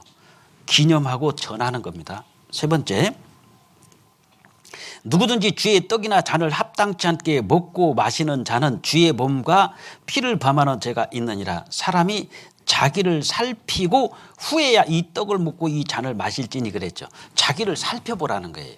우리가 교회만 왔다 갔다 했고 말씀만 들었지 살핀 적이 없잖아요. 내가 이건 버려야 되겠다. 실제로 어떤 할머님이 제 간증을 듣고요. 그럴 수가 있겠구나. 이 할머니가 시골에 삽니다. 시골에 사는데 시골에 그 감리교회를 12년을 다녔어요. 그러다가 구원을 받고 교회를 오는데 버스 한 번, 기차 2번, 버스 한 번, 4번 탑니다. 그러니까 아침 6시에 출발해야지 교회당 도착해요. 그러니까 너무너무 힘들어. 그래서 한 1년 정도로 교회를 다니다가 아이고 이러다가 내가 죽겠다 싶어가지고 다시 그 교회를 나갔어요. 그 감리교회를 나가다가 동계수련회 때 와가지고 성찬식을 한 겁니다. 자기를 살피고 이 떡을 먹고 이 잔을 마실지니. 근데 이 할머니가요 연세가 70이 넘어요. 근데 할머니가요 성찬식 안 하고 나갔어요. 나가서 1시간을 이상 걸어갔답니다. 가서 그 나무 밑에서 펑펑 울었대요. 내가 12년 동안 구원 못 받았는데 구원받고 내가 그 차 4번 타는 것이 힘들어서 내가 또 다시 거기를 가? 내가 미쳤지. 가슴을 치면서 울었어요. 그리고 탁 와봤더니 다 갔더래요. 동계수련이 끝났어요. 그리고 이 할머니가 거기 가서나 계속 그 교회를 나옵니다. 그래서 교회가 세워졌어요. 그 교회가 어디 교회입니다. 말씀드리면 좀 그런데 자기를 살핀 거예요. 내가 세상에 12년 동안 다녀도 구원 못 받았는데 구원받고 내가 이 차 4번 바깥 하는 것이 힘들다고 내가 또 다 거기를 나가 도저히 떡을 못 드겠다는 거예요. 포도주를 못 마시겠어요. 그래서 막 울다가 와가지고 떡과 포도주를 마시고요. 다 끝났죠. 그리고 마음을 고쳐 먹었어요. 그리고 계속 교회를 나오면서 거기가 교회가 생겼습니다. 그러니까 성찬식의 의미는 예수님을 기념하라. 나를 구원해 주신 사랑을 다시 한번 확인하고 영접하고 은혜에 감사하는 생활. 예수님을 전파하라. 받은 은혜에 보답하는 것은 전도입니다. 그다음에 자신을 돌아보라는 거예요. 거룩한 삶이 되겠죠. 경건한 삶. 잘못된 것은 돌이키라는 겁니다. 그다음에 한 떡에 참여한다. 이것은 교회의 비밀입니다. 하나님은 합심, 순종, 희생하는 속에서 역사하지 어느 한 특정한 사람이 잘한다고 거기가 잘 되는 건 아니에요. 전부 다 합력하여 선을 이루는 겁니다. 몸 하나가 손만 잘한다고 물건 들 수는 없어요. 이쪽 손이 약하면 못 들어요. 모든 것이 합력해서 골고루 균형 잡힌 생활이 이루어졌을 때 역사가 나타나지 한쪽이 지나치면 장애가 됩니다. 보세요. 다리가 이쪽 손은 굉장히 힘이 세요. 탁 튼튼해. 이쪽 손은 젓가락같이 생겼어요. 이 일 못합니다. 요거 가지고 갈 수가 없는 거예요. 균형 잡힌 신앙생활이 필요합니다. 교회도 균형이 잡혀야 돼요. 봉사의, 은장의, 청년의, 어머니가 균형이 잡혀야 되고 신앙생활도 마찬가지입니다.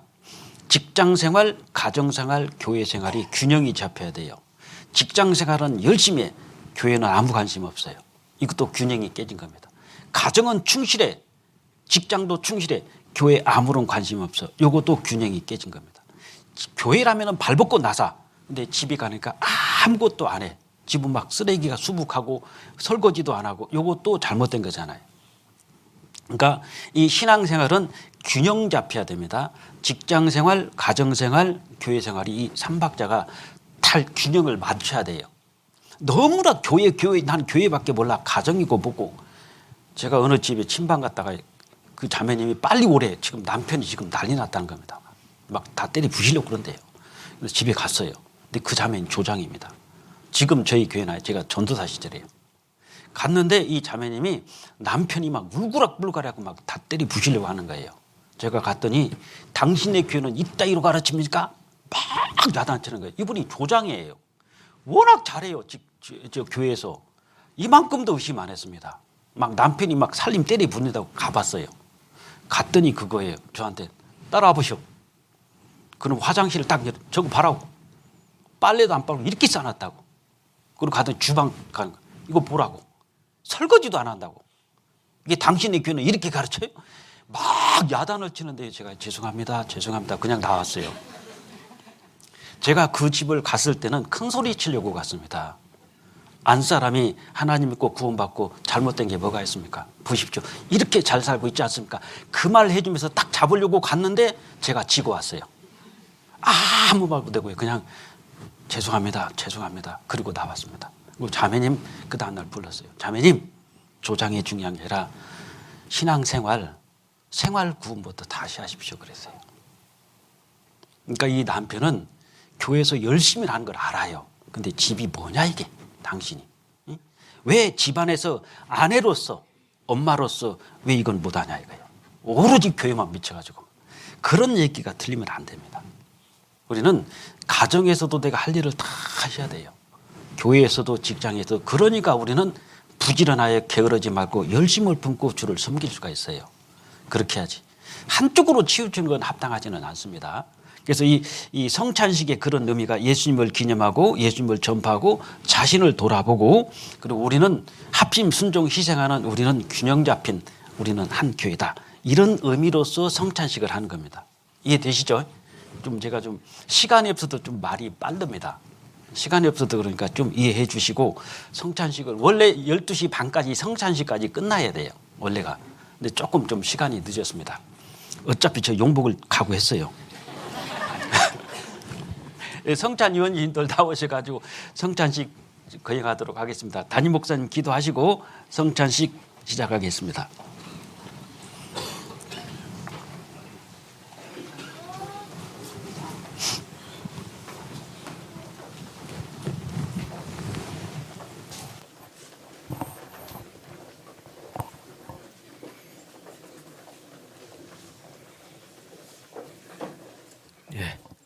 같이 기도하시겠습니다.